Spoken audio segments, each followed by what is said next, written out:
ফার্স্টে যেরকম উইকেটে ব্যাটিং করছি, বাট সেকেন্ড হাফে ফুললি চেঞ্জ হয়ে গেছে ডিউটার জন্য। অ্যাজ এ ওপেনার অবশ্যই ওপেন ব্যাটিং করতে কমফোর্ট না, ওইটা এইভাবে বলে নেই, জাস্ট বলছে আর কি যে প্রিপেয়ার থাকার জন্য যে কোনো জায়গায় খেলতে হইতে পারে টিমের জন্য। এবং এই যে ন্যাশনাল টিমে 1-2-3 সবসময় খেলছে, সবশেষ ম্যাচে 4 নম্বরে খেলেছেন, আপনাকে চিন্তা করা হয় 1+2 যদি ওকে ভালো করে আপনি ড্রপ থাকেন 4 নম্বরে দেখেছি 3-4 নম্বর সাফল্য। আপনি কি এই জন্য প্রস্তুত চাচ্ছেন এখান থেকে যে যদিও আপনার হচ্ছে অনেকবারই 3-4 নম্বরে খেলেছেন, সো এটা কি আলাদা একটা মোটিভেশন আছে কিনা যে এখানে 3-4 যেখানে খেলেন কিনা এটা ন্যাশনাল টিমে জোরে ভালো প্রিপারেশন হবে? জি, প্রিপারেশনটা এখান থেকে নিচ্ছি। এটা একটা গুড অপরচুনিটি আমার জন্য অবশ্যই, যে কোনো জায়গায় খেলাটা নিজেকে প্রস্তুত রাখা।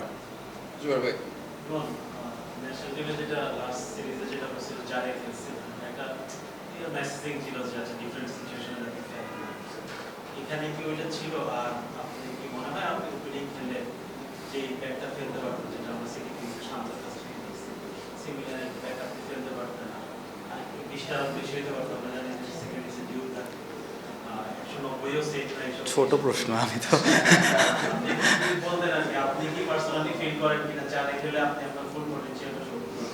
এটা আসলে আমি আমার নিজের বেস্টটা দেওয়ার ট্রাই করবো, আর টিম থেকে আমাকে যেখানে নিড, সো ওইখানে আমার ওই জিনিসটা ফিল করা ইম্পর্টেন্ট। সো টিমের জন্য আসলে খেলতে হবে আমাকে।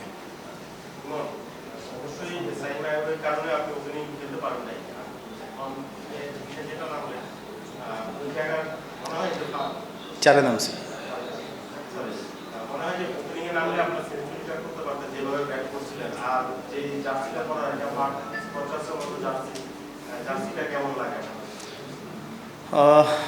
এটা আসলে হইতে পারতো যদি ওপেন করতাম, ভালো আরও বড় ইনিংস খেলতে পারতাম, আবার নাও হইতে পারতো। সো টিমে আমাকে এই জায়গাটা নিচ্ছিল, সো আমি আমার বেস্টটা দেওয়ার ট্রাই করছি, অ্যান্ড আলহামদুলিল্লাহ খুব ভালো শেষ করছি খেলাটা। আর ড্রেসটা খুব সুন্দর হয়েছে, আমাদের সিলেটের ম্যাচ ড্রেস প্র্যাকটিসের দুইটাই অনেক সুন্দর হয়েছে।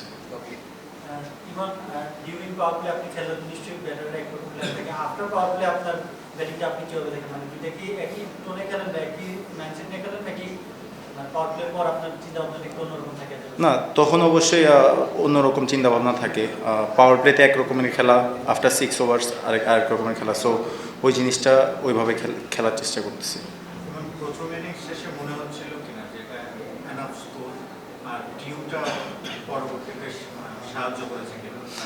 জি অবশ্যই, ফার্স্টে যেরকম উইকেটে ব্যাটিং করছি, বাট সেকেন্ড হাফে ফুললি চেঞ্জ হয়ে গেছে ডিউটার জন্য।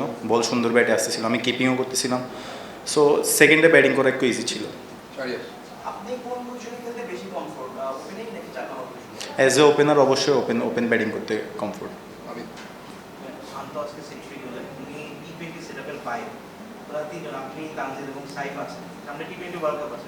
শান্তর এই সেঞ্চুরি বা এই বিপিএল এ কনসিস্টেন্ট পারফরম্যান্স কি আপনাদের উপরে প্রেসার ক্রিয়েট করবে কিনা ন্যাশনাল টিমের? প্রেশার আসলে চিন্তা করলে হ্যাঁ, অবশ্যই এই জিনিসটা ইম্পর্টেন্ট। আমাদের বাংলাদেশ টিম যদি ভালো রেজাল্ট করতে চায় এই জিনিসটা খুব ইম্পর্টেন্ট। আদারওয়াইজ কেউ যদি জেনেই যায় আমি ওই জায়গায় ফিক্সড, তাহলে টিম খুব ভালো একটা করবে বলে মনে হয় না। অবশ্যই এই জিনিসটা থাকা important.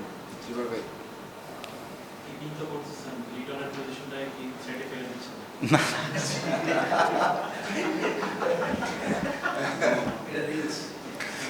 Any more questions? Last one. আজকে ভালো স্কোর হয়েছে, তারপর আমরা হারলাম। সিলেটবাসীর অনেক প্রত্যাশা ছিল আগামী আমাদের পারফরম্যান্স থেকে আমরা সেটা নিয়ে যদি একটু পরে। অবশ্যই আমরা চেষ্টা করছি আজকে আমাদের বেস্টটা দেওয়ার। ব্যাটিংয়ে খুব ভালো করছি, বোলিংটাও চেষ্টা করছি, বাট সেকেন্ড হাফে ব্যাটিং করাটা আসলেই অনেক ইজি ছিল, মানে অনেক না ইজি ছিল একটু ফার্স্ট হাফের তুলনায়। সো আমরা চেষ্টা করবো নেক্সট ম্যাচটা ইনশাল্লাহ জিতার, রাতে খেলা ইনশাল্লাহ চেষ্টা করবো। আচ্ছা, আপনার এই ম্যাচে তো রান হয়েছে এবং উইকেটটাও ফ্ল্যাট ছিল, নেক্সট ম্যাচে ডিফেন্সটা কি চান, মানে কোন জায়গায় মনে হয় যে একটু সফল করা দরকার আছে, ভালো করা দরকার আছে? ব্যাটিং আমরা আসলে ব্যাটিং ওয়াইজ আমরা খুব ভালো করছি আলহামদুলিল্লাহ। এই জিনিসটা আমাদের কনসিস্টেন্ট রাখা ইম্পর্টেন্ট যদি আমাদের ম্যাচ বাই ম্যাচ জিতার ইয়ে থাকে। আর বোলিংটা হচ্ছে হলো আরেকটু অ্যাকুরেসিটা ইম্পর্টেন্ট। সো আমরা বোলিংটাও যদি ভালো করতে পারি অবশ্যই আমাদের জন্য জিতা ইজি হবে next time. Thank you. Thank you.